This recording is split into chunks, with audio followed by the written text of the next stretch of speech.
তিনি ছিলেন এক যোদ্ধা, এক বীর নেতা, যিনি ইতিহাসের পাতায় অমর হয়ে আছেন। সালাউদ্দিন আইয়ুবী এক নাম, যে নাম শুনলে কাঁপত ক্রুসেডারদের হৃদয়।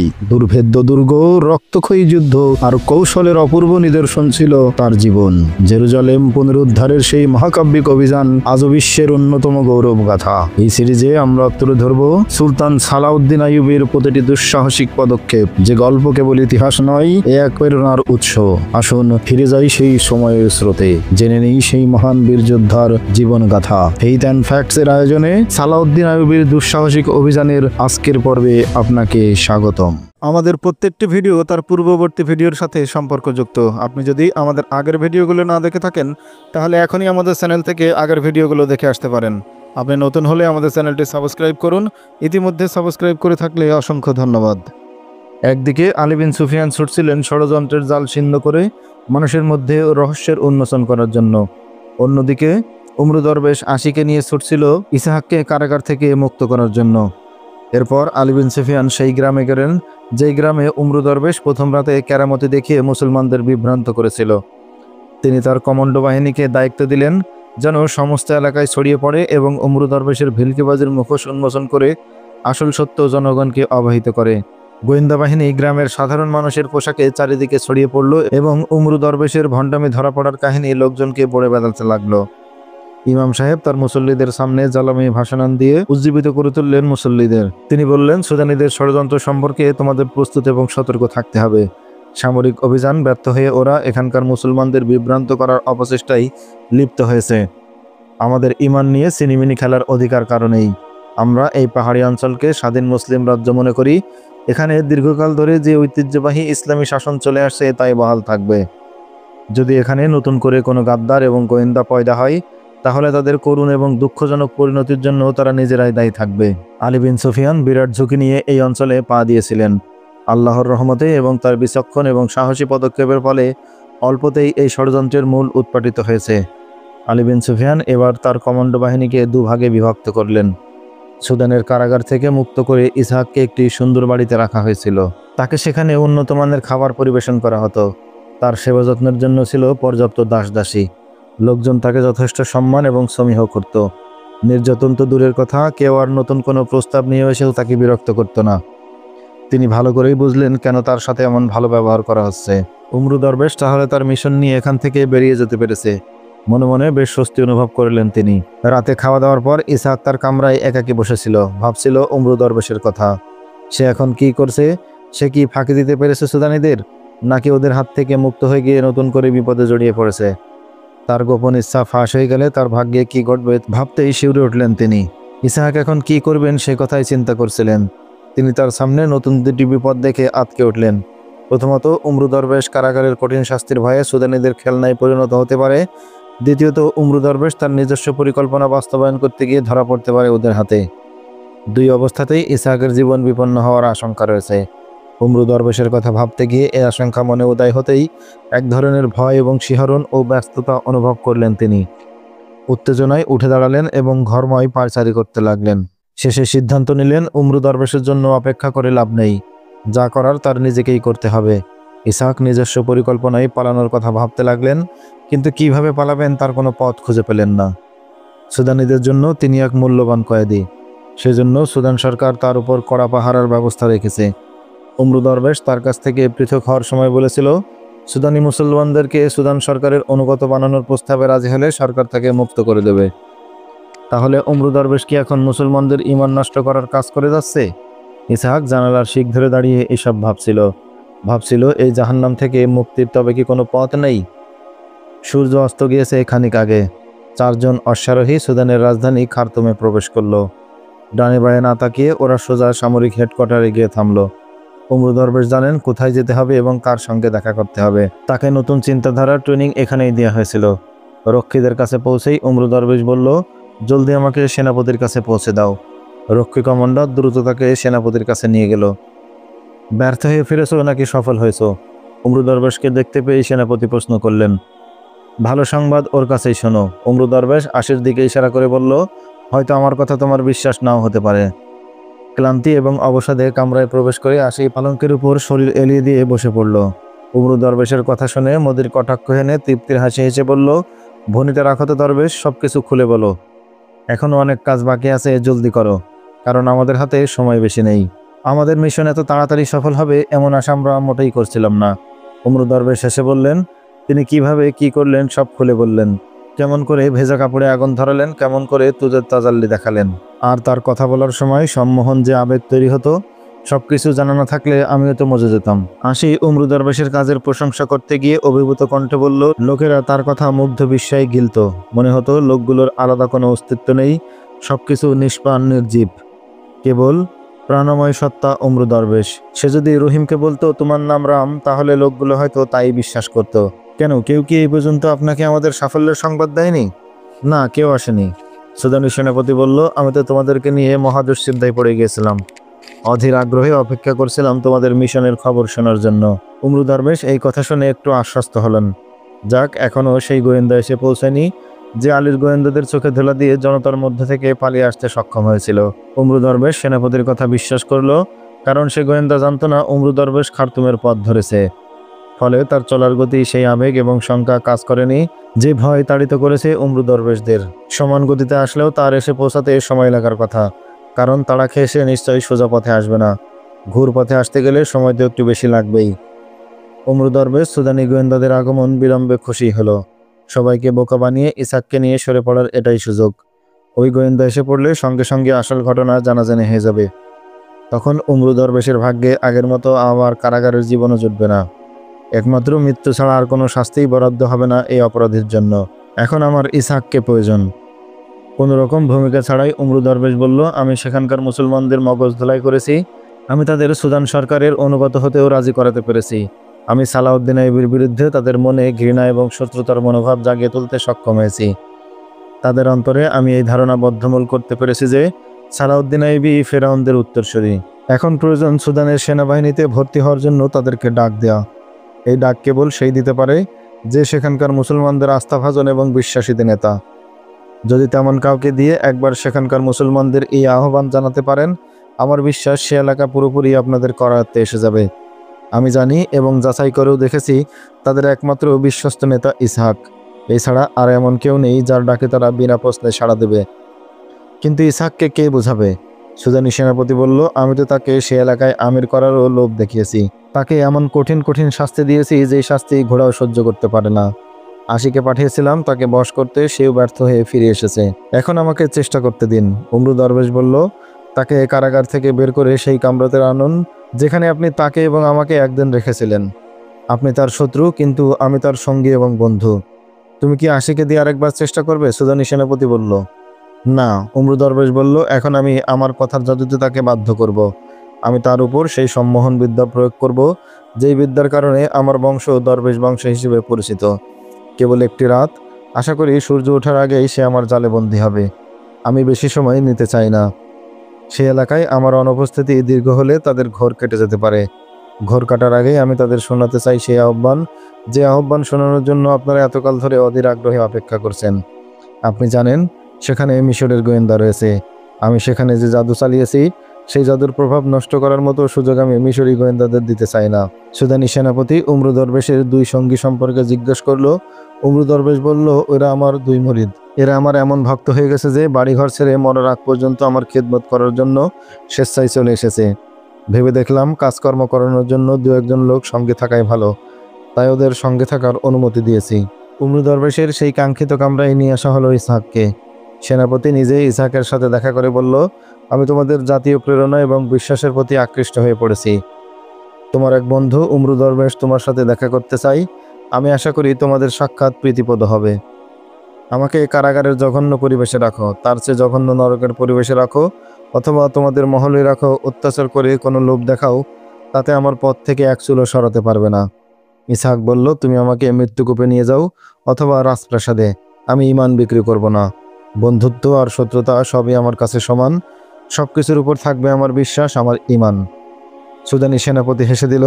কামরায় প্রবেশ করলো উমরু দরবেশ। উমরু দরবেশকে দেখেই ইসহাক বলে উঠল, তোমার চেহারায় বলে দিচ্ছে তুমি এই কাফেরদের কাছে তোমার ঈমান বিক্রি করে দিয়েছ। তোমার স্বাস্থ্য, তোমার চেহারা, তোমার চোখ বলছে তুমি খুব আরামেই আছো। আমার সঙ্গে কেন দেখা করতে চাও? আমি তোমার চেহারায় আমার মতো মুক্তির আনন্দ এবং চমক দেখতে চাই। অমরু দরবেশ বলল, একটু আমাকে বলার সুযোগ দাও। কিছুক্ষণের জন্য তোমার মন, তোমার বুদ্ধি আমার কাছে সঁপে দাও। ধৈর্য এবং শান্ত মনে আমার কথা শোনো, তাতে তোমার ঈমান নষ্ট হয়ে যাবে না।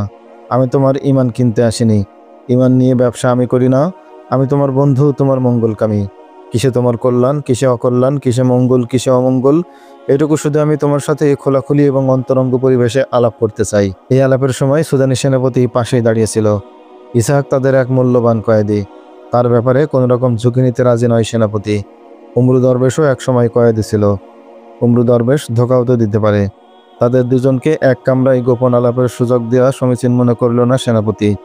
তাই এই আলাপের সময় সেই পাশেই দাঁড়িয়ে রইল। এই আলাপের জায়গাটি কারাগার ছিল না, কিন্তু তাই বলে নিরাপত্তাহীন ছিল না। 4 জন পাহারাদার নিযুক্ত আছে এই বাড়িতে। 2 জন প্রহরী সামনের ফটকে, অন্য 2 জন পিছনের সংকীর্ণ দরজায়। তাদের সাথে আছে বর্শা এবং তলোয়ার। আরও আছে তীরধনুক। ইচ্ছে করলেই কেউ পালিয়ে যেতে পারবে এমন নয়। অমরু দরবেশ এবং ইসহাক এখান থেকে পালিয়ে যাবে এমন কোনো ভয় বা আশঙ্কা ছিল না সেনাপতিরও। অমরু দরবেশ চাচ্ছিলেন সেনাপতি সেখান থেকে চলে যাক, কিন্তু যাওয়ার কোনো লক্ষণই দেখা গেল না সেনাপতির হাবভাবে। তার উপস্থিতিতে অমরু দরবেশ ইসহাককে খোলাখুলি কিছু বলতেও পারছে না। ওদিকে যে কোনো সময় পাহাড়ি গোয়েন্দা এসে সবকিছু ফাঁস করে দিতে পারে। ভেতরে ভেতরে প্রচণ্ডভাবে অস্থির হয়ে পড়লেন অমরু দরবেশ। আশি গোসল এবং বিশ্রামের জন্য পাশের কামরায় চলে গিয়েছিল। সে চলে এলে হয়তো সুদানি সেনাপতিকে সরানোর একটা কায়দা বের করতে পারত, কিন্তু তার এদিকে আসার নামগন্ধও নেই। সুদানি সেনাপতি শিকড় গেড়ে বসে আছে এক আসনে। এরই মধ্যে পেরিয়ে গেছে মূল্যবান কয়েকটি ঘন্টা। হয়তো সেই গোয়েন্দা শহরের প্রায় কাছাকাছি চলে এসেছে। সে এসে পড়লেই সমস্ত ব্যাপারটা তালগোল পাকিয়ে যাবে। সময় দ্রুত বয়ে যাচ্ছিল। অমরু দরবেশের 2 সঙ্গী আর এর সেই কমান্ডো 2 জন বারান্দায় বসে উদ্বেগের সাথে তাকিয়েছিল অমরু দরবেশের দিকে। উদ্দেশ্য, তিনি কোনো ইঙ্গিত বা ইশারা করলে যেন সাথে সাথে সেই হুকুম তামিল করতে পারে। কিছুক্ষণ পর গোসল এবং প্রসাধন সেরে বাইরে এলো আশি। তার সৌন্দর্য তখন ফুটে বের হচ্ছিল। সমস্ত ক্লান্তি এবং অবসাদ দূর হয়ে সেখানে খেলা করছিল প্রাণবন্ত সজীবতা। সে কমান্ডোদের পাশে গিয়ে দাঁড়ালো। সেনাপতি কি চলে গেছে? আশি জিজ্ঞেস করলো। না। এক কমান্ডো উত্তর দিল, তিনি ভেতরেই আছেন। তাকে তো সেখান থেকে সরানো দরকার। আশি এই বলে সেই কামরার দিকে পা বাড়ালো। অমরু দরবেশ আশিকে কামরায় প্রবেশ করতে দেখলো। আশিকে দেখেই তার মনে আশার সঞ্চার হলো। সুদানি সেনাপতিও দেখলো তাকে, যেন বৃষ্টি ধোয়া গোলাপি সাদাই মাখামাখি এক ফুটন্ত গোলাপ। চোখে তার রং লেগে গেল। আশির দিকে তাকিয়ে মিষ্টি করে হাসলো। জবাবে আশিও প্রশ্রয়ের হাসি উপহার দিল তাকে। তারপর এগিয়ে সেনাপতির চেয়ারের পেছনে দাঁড়িয়ে চেয়ারের হাতল ছড়িয়ে দিল তার ফর্সা হাত। সেনাপতি সেই হাতের দিকে তাকালো মুগ্ধ চোখে। আশির প্রসাধনীর মাদকতায় সৌরভ অনুভব করলো তার চারপাশে। আশি অমরু দরবেশের দিকে গভীর দৃষ্টিতে তাকিয়ে তার মনোভাব বুঝতে চেষ্টা করলো। অমরু দরবেশ সুযোগ পেয়ে ইঙ্গিতে সেনাপতিকে সরিয়ে নিতে বলল আশিকে। ইসহাক ভাই, অমরু দরবেশ প্রশ্ন করলো, আমরা কি সুদানের সন্তান নই? আমরা সর্বপ্রথম ইসলামের সন্তান। ইসহাক উত্তর দিলেন, আমি এখনও মিশরের সেনাবাহিনীর কমান্ডার এবং সুলতান সালাউদ্দিন আইয়ুবের এক অনুগত সৈনিক। যদি সুদান আমার মা হয়, তবে আমি আমার মাকে ইসলামের শত্রুদের হাতে তুলে দিতে পারি না। আশি পেছন থেকে সুদানি সেনাপতির কাঁধে আস্তে করে চাপ দিয়ে তার মনোযোগ আকর্ষণ করলো। তারপর কানের কাছে মুখ নিয়ে বলল, মাত্র কয়েকদিনের ব্যবধানেই সুদানি সেনাপতির মন কি আমার দিক থেকে উঠে গেল? হাসছিল আশি। সেনাপতি তৃষিত কণ্ঠে তার হাত ধরে বলল, আমার সাদা গোলাপ, আকাশে যতদিন চাঁদ থাকবে ততদিন তোমার আকর্ষণ অম্লান থাকবে এই হৃদয়ে। আমি এমন কঠিন এবং কষ্টকর কাজ থেকে ফিরে এসেছি। আবারও সেই জঙ্গলিদের কাছে ফিরে যেতে হবে, যাদের কাছে পান করার পানি ছাড়া আর কিছুই থাকে না। কতদিন এক ঢোক শরাবও পান করার সুযোগ হয় না আমার। ওহো, তাই তো সুন্দরী। আমি ওদের কথা বলার জালে ব্যস্ত হয়ে তোমাকে তো ভুলেই গিয়েছিলাম। পাশের কামরা যাও, আমি আসছি। হুম। আশি বলল, আসছি মানে কি? আমি কি এখানে একা একা বসে মাছি মারব? সেনাপতি তাকালো ইসহাক এবং অমরু দরবেশের দিকে। না, এখানে কোনো ভয় বা সন্দেহের কিছু নেই। তাছাড়া দুদিকে আছে সশস্ত্র প্রহরী। ঠিক আছে, অমরু দরবেশ তার কথার জাদু চালিয়ে যাক, ক্ষতি কি? আশি পুরুষ বশীভূত করার বিদ্যায় ওস্তাদ। শিশুকাল থেকেই পুরুষদের ফাঁসানোর প্রশিক্ষণ পেয়েছে সে। এই ফাঁদ কেটে সেনাপতি বা বেরিয়ে যাবে কেন? সুদানি সেনাপতি ধরা দিল ফাঁদে। তার মোহময় হাসিতে ভুলে তার পিছু পিছু চলে গেল পাশের কামরায়। সেখানে গিয়ে এক চাকরানিকে বলল, শরাব লাগাও। মদ ওই কামরাতেই ছিল। চাকরানি মদ এবং মদের পাত্র ওদের সামনে রেখে বেরিয়ে গেল কামরা থেকে। আশি পেয়ালায় মদ ঢেলে সেনাপতির সামনে বাড়িয়ে দিয়ে বলল, খাও। আশির পাল্লায় পড়ে পেয়ালার পর পেয়ালা শরাব পান করে চলল সেনাপতি। নিয়ত পরিষ্কার থাকলে আল্লাহ তাকে সাহায্য করেন। উমরু দরবেশ ইসাককে বলল, আমি যা চিন্তা করেছিলাম তা অক্ষরে অক্ষরে ফলতে শুরু করেছে।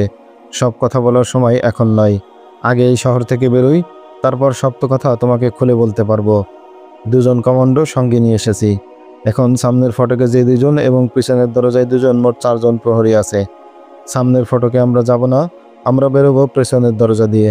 ফলে আমাদের শুধু পিছন দিকের 2 প্রহরীর ব্যবস্থা করতে হবে। আমরা যে 4টি ঘোড়া নিয়ে এসেছি সেগুলো ওখানেই প্রস্তুত করে রাখা হয়েছে।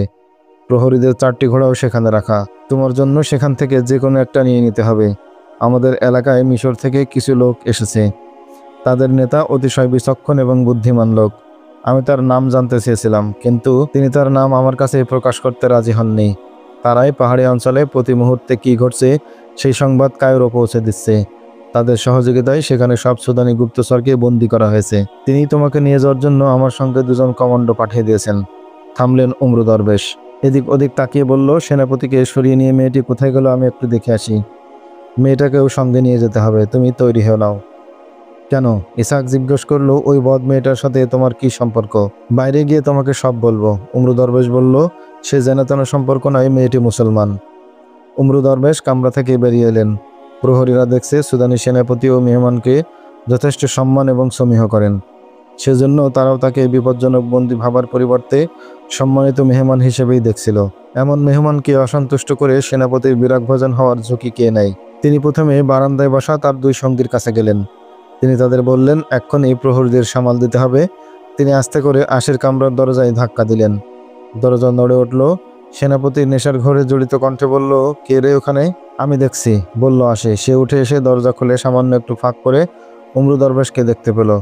চোখে চোখে কথা হলো ওদের। আশি দরজা বন্ধ করতে করতে বলল, কই, কেউ না তো। সম্ভবত বাতাসের ধাক্কায় দরজা নড়ে উঠেছিল। দরজা বন্ধ করে আশি আবার ফিরে এলো সেনাপতির কাছে। তাকে ধরে পালঙ্কে শুইয়ে দিল। সেনাপতি বাহু বাড়িয়ে বলল, তুমিও আসো সুন্দরী, নেশায় নেশায় আমাকে পাগল করে দাও। তুমি শোও, আমি একটু বাথরুম থেকে আসি। আশি ধীর পদে সরে এলো সেখান থেকে। আস্তে করে দরজা খুলে বাইরে চলে এলো এবং সন্তর্পণে বাইরে থেকে বন্ধ করে দিল দরজা। উমরু দরবেশ আশি এবং 2 কমান্ডারকে নিয়ে ইসহাকের কামরায় গেলেন। ততক্ষণে সেই সুদানি গোয়েন্দা শহর ছেড়ে চলে এসেছে। শহরে ঢুকেই গোয়েন্দা হেডকোয়ার্টারের পথ ধরল সে। উমরু দরবেশ পেছনের দরজায় 2 প্রহরীকে ডাকলেন। বলল, ভেতরে যে কয়েদি আছে তাকে কারাগারে নিতে হবে। তোমরা জানো তার সাথে কথা বলার জন্যই সেনাপতি আমাকে ডেকেছিলেন, কিন্তু এখানে কথা বলে সুবিধা হচ্ছে না। তাই সেনাপতি বলেছেন কয়েদিকে কারাগারে নিয়ে যেতে। যাও, কয়েদির হাত বেঁধে নিয়ে এসো। 2 প্রহরী কয়েদিকে আনার জন্য পা বাড়ালো। তিনি বললেন, দাঁড়াও, আমি যাচ্ছি তোমাদের সাথে। ওরা 3 জন একত্রে ভেতরে প্রবেশ করলো। ওরা ইসহাকের কামরায় ঢোকার সাথে সাথে দরজা বন্ধ হয়ে গেল। সঙ্গে সঙ্গে একই সাথে 2 কমান্ডো 2 প্রহরীকে জাপড়ে ধরে তাদের বুকে মুহূর্তের মধ্যে খঞ্জর ঢুকিয়ে দিল। কেন তাদেরকে মারা হলো সে কথা বোঝার আগে 2 প্রহরী মৃত্যুর কোলে ঢলে পড়ল। সুদানি গোয়েন্দা তখন গোয়েন্দা অফিসের হেডকোয়ার্টারে পৌঁছে গেছে। সে যখন সুদানি গোয়েন্দা বিভাগের প্রধানের সামনে বসে রিপোর্ট করছিল, উমরু দরবেশ তখন ইসহাককে বলছিল, ইসহাক, তাড়াতাড়ি জলদি বের হও। ওরা বেরিয়ে এসে ঘোড়ার পিঠে চড়ে বসলো। প্রধান ফটকের 2 প্রহরী তখনও জানে না প্রাসাদের ভেতরে কি ভয়ানক কাণ্ড ঘটে গেছে। জানে না উমরু দরবেশ এবং তার সঙ্গীরা বন্দি ইসহাককে নিয়ে পালিয়ে যাচ্ছে তাদের ফাঁকি দিয়ে।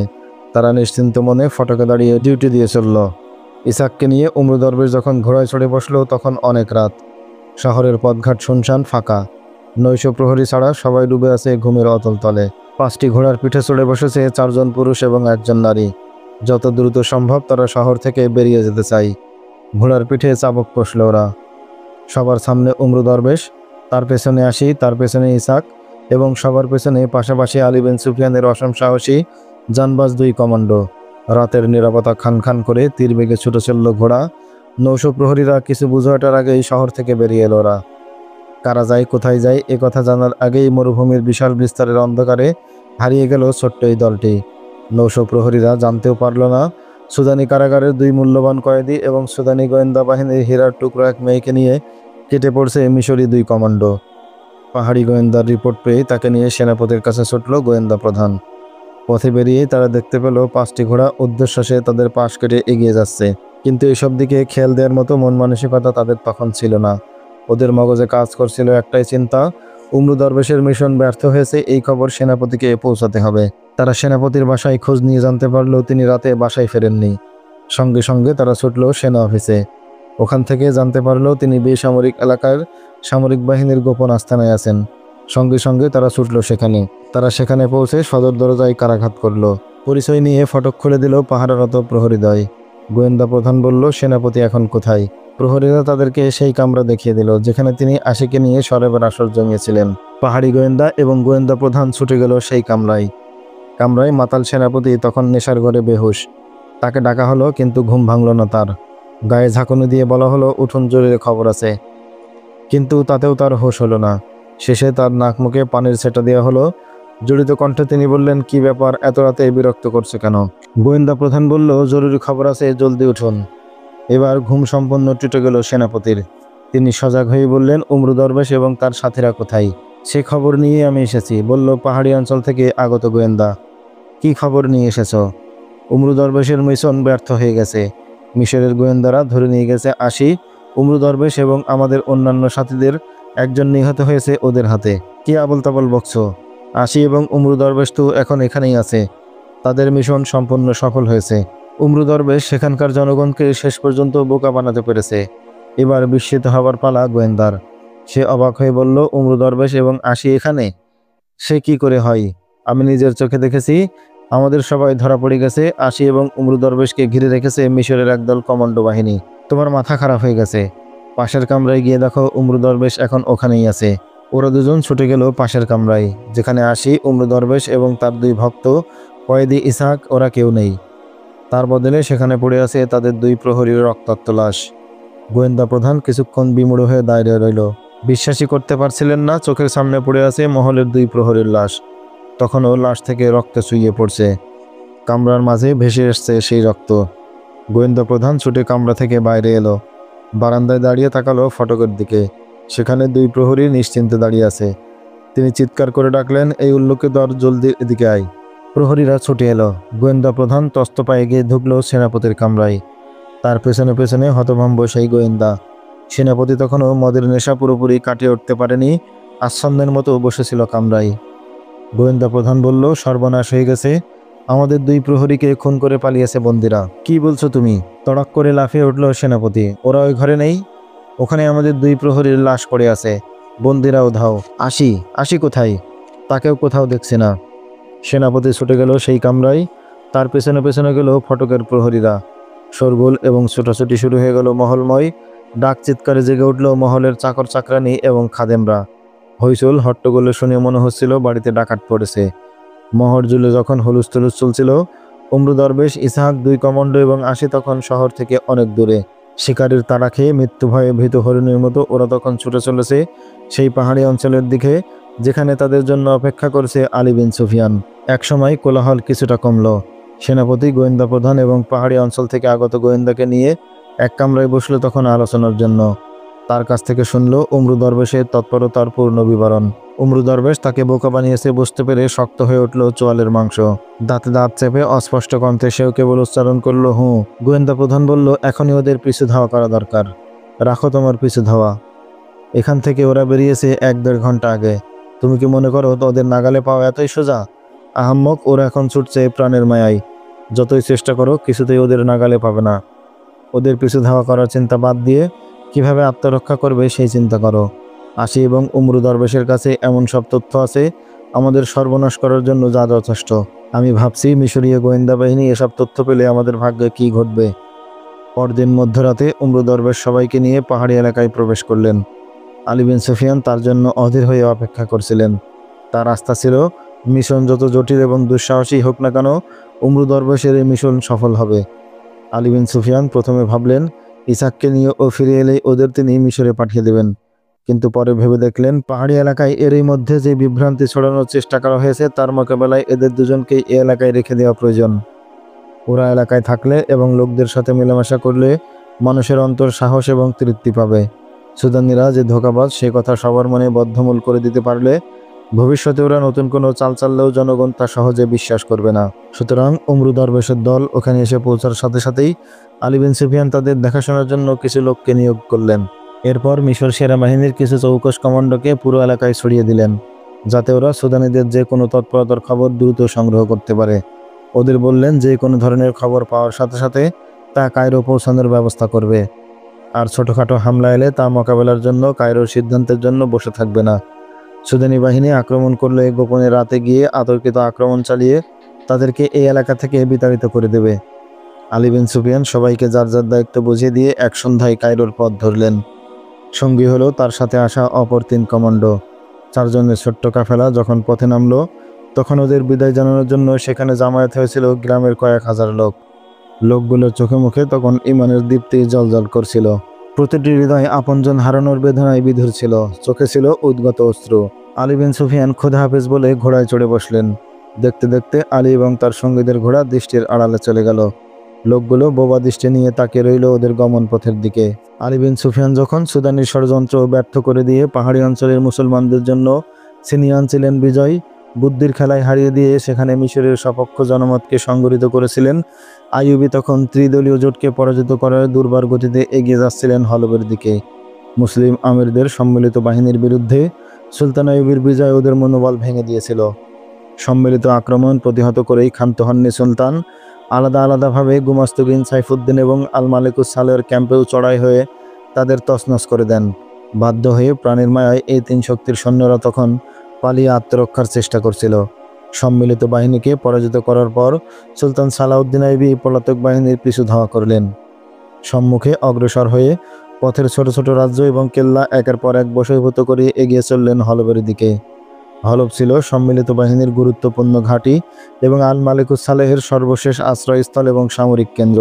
সুলতান আইয়ুবী একবার এই শহর অবরোধ করে শেষ অবরোধ উঠে নিয়ে যেতে বাধ্য হয়েছিলেন এবং আন্তর্জাতিক চক্রান্তের কারণে। আল মালিকুস সালেহ আইয়ুবীর বিরুদ্ধে মিথ্যা প্রচারণা চালিয়ে সেখানকার মুসলমানদের তার বিরুদ্ধে এমনভাবে খেপিয়ে তুলেছিল যে তারা মরণপণ যুদ্ধ করে আইয়ুবীর বিরুদ্ধে ঝাঁপিয়ে পড়েছিল। সুলতান আইয়ুবী তাদের শৌর্যবীর্য দেখে স্তম্ভিত হয়ে গিয়েছিলেন। সুলতান আইয়ুবী 3 বাহিনীকে পরাজিত এবং বিতাড়িত করার পর স্বাভাবিকভাবেই 3 বাহিনীর সৈন্যরা ছিন্ন ভিন্ন হয়ে যায়। সুলতান আইয়ুবী এই বিচ্ছিন্ন সৈন্যদের পিছু ধাওয়া করলে মোকাবেলা করার পরিবর্তে তারা অস্ত্র সমর্পণ করে প্রাণ বাঁচানোর জন্য বন্দিত্ব কবুল করে নেয়। অনেকে নিজেদের ভুল বুঝতে পেরে যোগ দেয় আইয়ুবীর বাহিনীতে। আইয়ুবী তার বাহিনী নিয়ে দ্রুত গতিতে হলবের দিকে অগ্রসর হতে থাকেন, কারণ তিনি হলববাসীদের নতুন করে প্রস্তুতি গ্রহণের সুযোগ দিতে চাচ্ছিলেন না। তিনি তার সৈন্যদের 2 ভাগে ভাগ করলেন। এক দলকে পলায়নপর সৈন্যদের পিছু ধাওয়া এবং পথের গুরুত্বপূর্ণ চৌকি, ফাঁড়ি এবং ছোট ছোট রাজ্য জয় করার কাজে লাগালেন। এদের নেতৃত্বে থাকলেন তিনি নিজে। অন্য দলটি সাজালেন কমান্ডো বাহিনী দিয়ে। তাদের বললেন, পলায়নপর সৈন্যদের এড়িয়ে ভিন্ন পথে দ্রুত তোমরা হলবের দিকে এগিয়ে যাও। পথে বড় ধরনের সেনাদলকে পালাতে দেখলে ওদের পেরিয়ে গিয়ে সামনে থেকে অবরোধ করে দাঁড়াবে। তাতে ভয় পেয়ে তারা কাল বিলম্ব না করে আত্মসমর্পণ করতে ছুটে আসবে। হলবের সৈন্যবাহিনী ছত্রভঙ্গ হয়ে হলবে ছুটে যাচ্ছিল। সামনে অগ্রসর হওয়ার পর তাদের কমান্ডাররা এক জায়গায় দাঁড়িয়ে অনেককে একত্রিত করল। এরপর সবাইকে নিয়ে পুনরায় ছুটল হলবের দিকে। বেশ কিছুদূর যাওয়ার পর ওরা দেখতে পেল সামনে সুলতান আইয়ুবীর বাহিনী রাস্তা অবরোধ করে বসে আছে। হলবের সৈন্যরা রাস্তা আটকে পড়ে গেল। তাদের আর যুদ্ধ করার শক্তি ছিল না। শক্তি বলে শুধু নিঃশেষ হয়নি, তাদের সাথে সাথে অস্ত্র এবং রসদও প্রায় ফুরিয়ে এসেছিল। বিশেষ করে খাদ্য এবং পানির সমস্যা ছিল তীব্র। সামনে আইয়ুবীর বাহিনী পথ অবরোধ করে বসে আছে, পেছন থেকেও ধেয়ে আসছে আইয়ুবীর ফৌজ। এই অবস্থায় চারিদিকে ওরা কেবল মৃত্যুর অন্ধকারই দেখতে পেল। সৈন্যরা রাস্তায় আটকে পড়ে যখন মৃত্যুর প্রহর গুনছিল, তখন সুলতান আইয়ুবীর কমান্ডো বাহিনীর একটি দল ঘুরে পাশ থেকে অতর্কিত হামলা চালালো তাদের উপর। তারা প্রতিপক্ষকে নিঃশেষ করার পরিবর্তে চিৎকার করে বলতে লাগলো, হরবের সৈন্যরা, তোমরা অস্ত্র সমর্পণ করো। আমরা তোমাদের হত্যা করতে চাই না। তোমাদের সাথে আমাদের কোনো লড়াই নেই। আমাদের লড়াই তোমাদের ক্ষমতালিপ্সু শাসকের সাথে। এই ঘোষণা শুনে কেউ আর লড়াই করতে এগিয়ে এলো না। সকলেই অস্ত্র সমর্পণ করে মেনে নিল আইয়ুবীর বশ্যতা। হলবের পথে পথে এই নাটক চলতেই লাগলো। সুলতান আইয়ুবী ছিলেন রণাঙ্গনের একেবারে পিছনে। তার কাছে সংবাদ পৌঁছে যেতে লাগলো, হলবের সৈন্যরা সর্বত্র অস্ত্র সমর্পণ করছে। তিনি বললেন, যদি এই সেনাবাহিনী খ্রিস্টানদের হতো তবে আমি এদের কাউকে ক্ষমা করতাম না, একজনকেও জীবিত রাখতাম না। কিন্তু এরা যে আমার ভাই, কেন তারা অস্ত্র ধরেছে তারা তাই জানে না। তাদেরকে ভুল বুঝিয়ে আমাদের মুখোমুখি দাঁড় করিয়ে দেওয়া হয়েছে। অতএব এরা যদি অস্ত্র সমর্পণ করে তবে এদের কাউকে কোনো রকম কষ্ট দেবে না। আমি আমার কষ্টও কাউকে বোঝাতে পারবো না। এদের সবাইকে ক্ষমা করে দেওয়ার পরও আমার মনে কোনো রকম শান্তি আসবে না। যতদিন বেঁচে থাকি আমার আত্মা হাহাকার করে বলবে, আইয়ুবী, তুমি তোমার মুসলমান ভাইদের বোঝাতে পারোনি। কেবল দিনের জন্যই তোমার এই লড়াই। যদি এটা বোঝাতে পারতে তবে ওরা তোমার বিরুদ্ধে অস্ত্র ধরতো না, খালি হয়ে যেত না মুসলিম মায়েদের শত শত বুক। মুসলিম বন্ধুদের অশ্রু এবং হাহাকার ভারী করে তুলত না আকাশ বাতাস। হাই, আমার শাসনকালেই মুসলমানদের অস্ত্র নিজেদের মধ্যে সংঘর্ষ লিপ্ত হয়েছিল। এই ব্যর্থতা তো আমার। যদি আমাদের এই ভাইয়েরা আজ বন্ধু এবং শত্রু চিনতে পারে, তবে এই জিল্লতির লড়াই থেকে আমরা বেঁচে যাই। পরের দিনই আল্লাহ সুলতান আইয়ুবের প্রার্থনা মঞ্জুর করলেন। তিনি দেখলেন 2 অশ্বারোহী তার দিকে এগিয়ে আসছে, একজনের হাতে সাদা পতাকা। তাদের ডানে বামে আইয়ুবের 2 বাহিনীর 2 কমান্ডার। নিকটে এসে অশ্বারোহীরা থেমে গেল। আইয়ুবের এক কমান্ডার অশ্বপৃষ্ঠ থেকে নেমে তাকে সালাম দিয়ে বলল, হলবের শাসক আল মালিকুস সালেহ আপনার কাছে সন্ধির প্রস্তাব পাঠিয়েছেন। এই 2 দূত আপোষ মীমাংসার প্রস্তাব বহন করে এনেছে। এক দূত এগিয়ে সন্ধি প্রস্তাবের পত্রটি সুলতান আইয়ুবের হাতে সমর্পণ করল। সুলতান আইয়ুবী পত্র পাঠ করে দুলকে বললেন, আল মালিকুস সালেহকে বলবে, সালাউদ্দিন আইয়ুবী যখন যুদ্ধের আগে তার কাছে সন্ধির প্রস্তাব পাঠিয়েছিলেন, তখন আপনি তার দূতকে ফেরাউনের মতো অপমান করে সেই সন্ধির প্রস্তাব প্রত্যাখ্যান করেছিলেন। আজ আল্লাহ জাল্লা শানু আমাকে এমন শক্তি দিয়েছে যে তার সৈন্য এবং শক্তিকে যাতায় পিষে শেষ করতে পারি। কিন্তু আমার শত্রু তুমি নও। তুমি সেই পিতার সন্তান যিনি খ্রিস্টান শক্তিকে নতজানু করে রেখেছিল যুগের পর যুগ। আর তুমি খ্রিস্টানদের সাথে বন্ধুত্বের গাঁটছড়া বেঁধেছ। তোমার ওই পিতার গড়া সৈন্যদের বিরুদ্ধে যুদ্ধ করতে এসেছ। তাকে গিয়ে বলবে আমি তাকে ক্ষমা করেছি, আর দোয়া করছি আল্লাহ যেন তাকে ক্ষমা করে দেন। সুলতান আইয়ুবী সন্ধি প্রস্তাবের আরও কিছু শর্ত আরোপ করে এদের সম্মতি নিয়ে সন্ধি প্রস্তাব মেনে নিলেন। সন্ধির প্রথম শর্ত ছিল আল মালিকুস সালেহ তার সৈন্যবাহিনী হলবে ফিরিয়ে নিতে পারবে।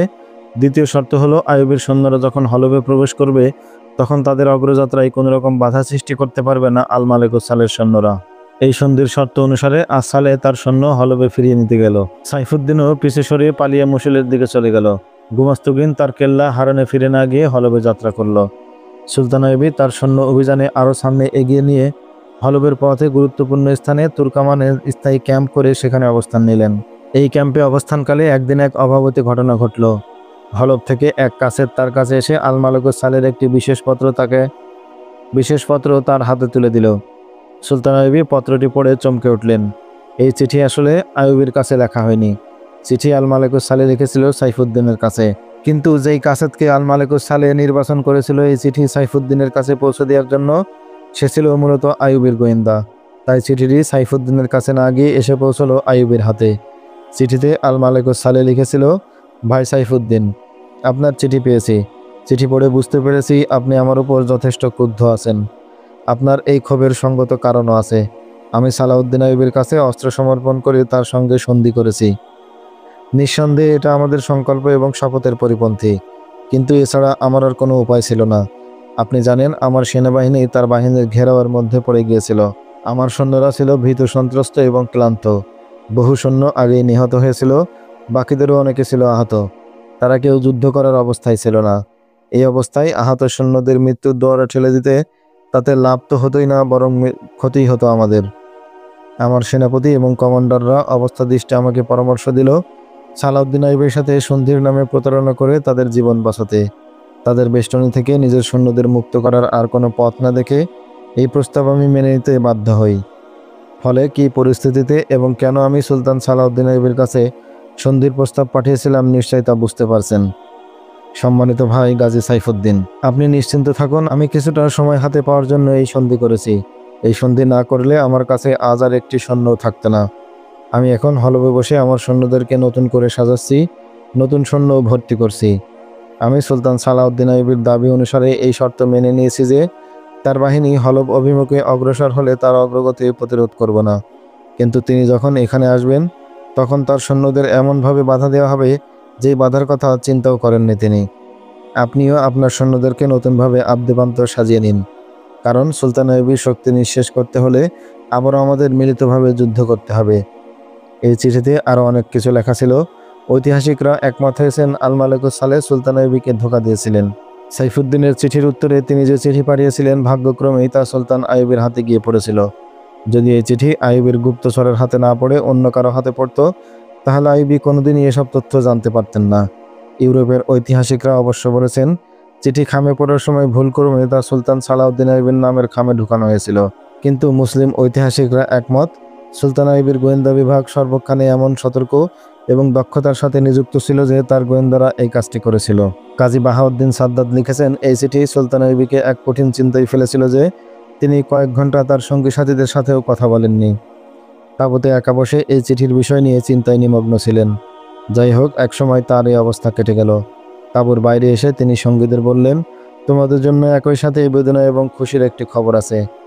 বেদনার কারণ হচ্ছে আল মালেকুস সালেহ সন্ধির নামে আমাদের ধোঁকা দিয়েছে।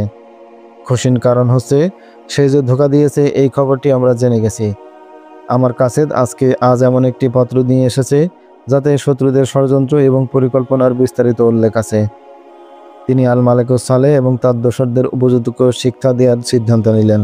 তখনই হলবে চড়াও না হয়ে তিনি দ্রুত আল জাজিরা, দাইয়ার এবং বাকার থেকে নতুন সৈন্য পাঠানোর আদেশ দিয়ে সেনাপতিদের নিয়ে বসলেন নতুন করে যুদ্ধ পরিকল্পনা তৈরির কাজে।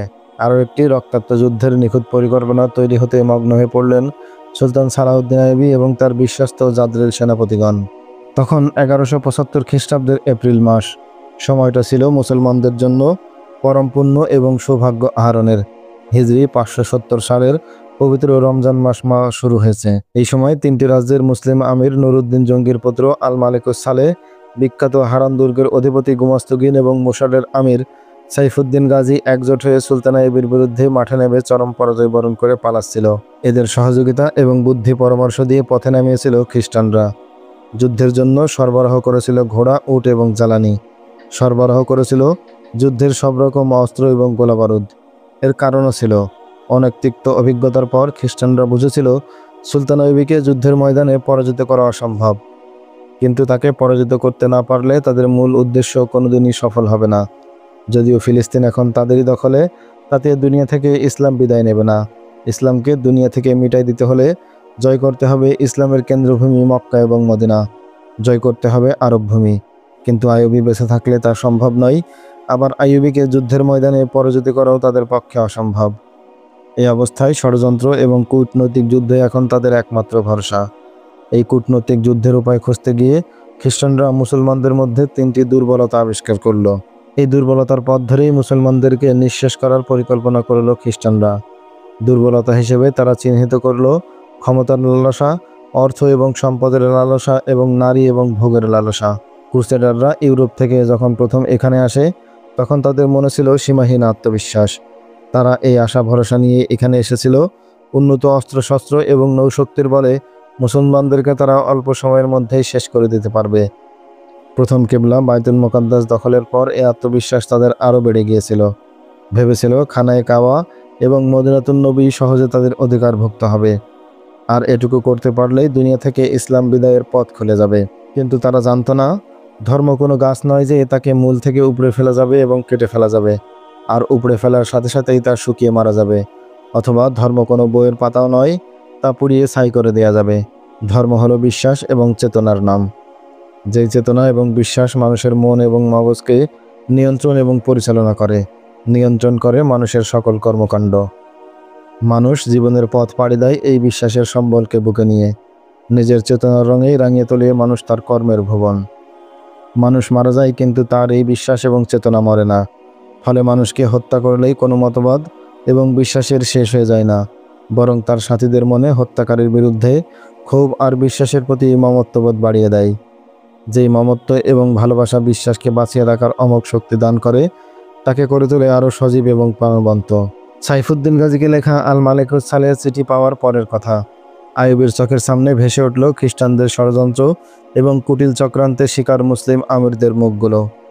নুরুদ্দিন জঙ্গি এবং সালাউদ্দিন আইয়ুবী প্রথম যেদিন এই বিষধর মধুর ছোবলে আক্রান্ত মুসলিম আমিরদের দিকে তাকিয়েছিলেন, বেদনায় শিউরে উঠেছিলেন তারা।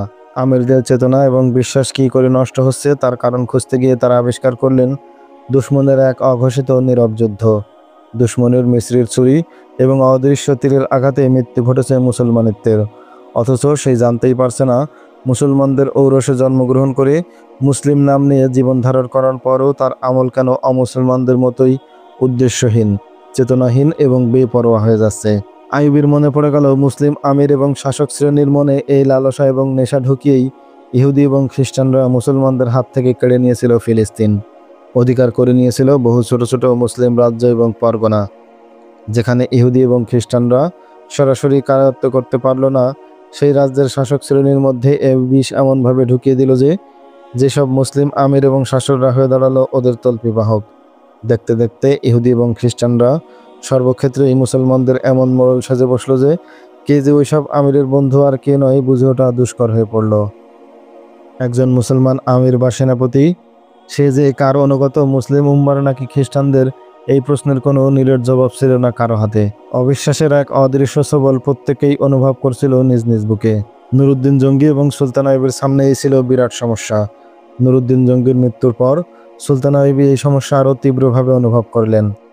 আর এই গাদ্দারদের মোকাবেলার জন্যই সর্বক্ষণ তাকে পেরেশান থাকতে হতো। ফিলিস্তিন অভিমুখে যাত্রা করে সুলতান আইবের পথে নামলে পদে পদে তিনি খ্রিস্টানদের তল্পিবাহক কালেমা পড়া এইসব আমিরদের বাধার সম্মুখীন হন। ফলে খ্রিস্টানদের সাথে মোকাবেলা করার পরিবর্তে ওদের সাথেই তাকে জড়িয়ে পড়তে হয় রক্তক্ষয়ী সংঘর্ষে।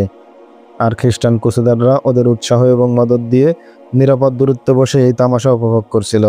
এর আগে সুলতান আইবির প্রতিটি রণক্ষেত্রে খ্রিস্টানদের পরাস্ত করে ওদের যে ক্ষতি করেছিলেন, এভাবে ভাতৃঘাতী যুদ্ধ বাঁধিয়ে ওরা তার প্রতিশোধ নিচ্ছিল। তারা মুসলমান আমিরদেরকে সুলতান আইবির বিরুদ্ধে যুদ্ধ করার জন্য কেবল উৎসাহ নয়, সামরিক সাহায্যও অব্যাহত রাখল। এই বিব্রতকর লড়াইয়ে সুলতান আইবি প্রচণ্ড মানসিক কষ্ট ভোগ করছিলেন। কিন্তু যখন মরহুম নুরুদ্দিন জঙ্গির পুত্র আল মালেকুস সালেহের সাথে তাকে সংঘর্ষে জড়িয়ে পড়তে হলো, তখন এই কষ্ট তীব্র আকার ধারণ করল। পিতার মৃত্যুর পর খ্রিস্টানদের তল্পিবাহক আমিররা সালেহকে দাঁড় করিয়ে দিয়েছিল সুলতান আইবির বিরুদ্ধে। তার সাথে যোগ দিয়েছিল মোশারের আমির সাইফুদ্দিন গাজী, হারান দুর্গের অধিপতি গুমাস্তগিন।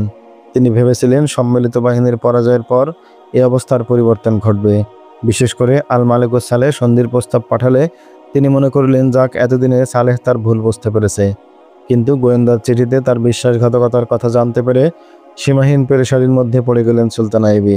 ফিলিস্তিন অগ্রযাত্রা মুলতবি রেখে এই বিশ্বাসঘাতকদের সাথে শেষবারের মতো হিসাব নিকাশ চুকিয়ে নিতে সংকল্পবদ্ধ হলেন তিনি। সামনে ঘনিয়ে আসছিল আরও একটি রক্তক্ষয়ী যুদ্ধ। কি ঘটবে সেই যুদ্ধে? সুলতান আইবি কি পারবেন তাদেরকে পরাজিত করে ফিলিস্তিনের মুসলমানদের উদ্ধার করার অভিযানে এগিয়ে যেতে? জানতে হলে অপেক্ষা করুন আমাদের পরবর্তী ভিডিওর। সেই পর্যন্ত সকলে ভালো থাকবেন। দেখা হবে নতুন ভিডিওতে। আল্লাহ হাফেজ। আসসালামু আলাইকুম আ রহমতুল্লাহ।